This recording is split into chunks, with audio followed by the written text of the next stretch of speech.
Today I'm doing an experiment that demonstrates Heisenberg's uncertainty principle. So here I have a green laser and I'm firing it down towards the front of the room through a narrow slit. Now that slit can be adjusted so it could be made narrower or wider. And the laser spot is projected onto a screen behind it. So what do you think is going to happen to this spot on the screen as I narrow the slit? Well, let's have a look.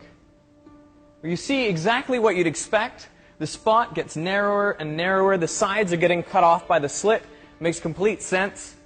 And if you stop there, you would never realize that Heisenberg's uncertainty principle is at work. But if you keep going, something strange happens. As you make the slit even narrower, the spot starts to spread out. Isn't that incredible? You're making the slit narrower, and yet the spot on the wall is getting wider. The narrower you make it, the wider that spot on the wall becomes. To understand this, we have to look at Heisenberg's uncertainty principle.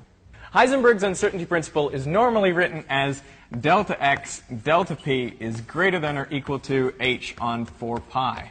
So what does this mean? Well, it's about the position and the momentum of a particle. So x is the position of the particle and p is its momentum. So delta x is the uncertainty in position and delta p is the uncertainty in the momentum. Now, if you multiply those two quantities together, they must always be greater than or equal to h on 4 pi. Now, h is Planck's constant, and that deserves a video all to itself, like this one by 60 symbols. But for our purposes, it's just a very small number. So in our everyday lives, we don't come up against this uncertainty relation because everything is much, much bigger than h. But as we narrowed the slit, we were decreasing delta x for those photons. So we were getting more and more precise about where the photons were passing through that slit.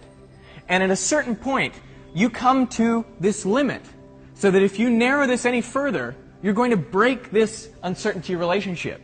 So what needs to happen is the uncertainty in momentum needs to go up. I should specify this is uncertainty in momentum in the x direction, in the horizontal direction.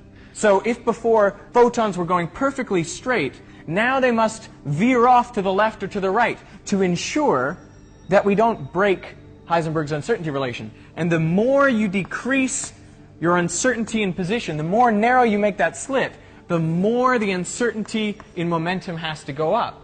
And so if these photons are going to the left and the right, that's going to produce a much wider beam. It's really, really non-intuitive, but it's the way the world works.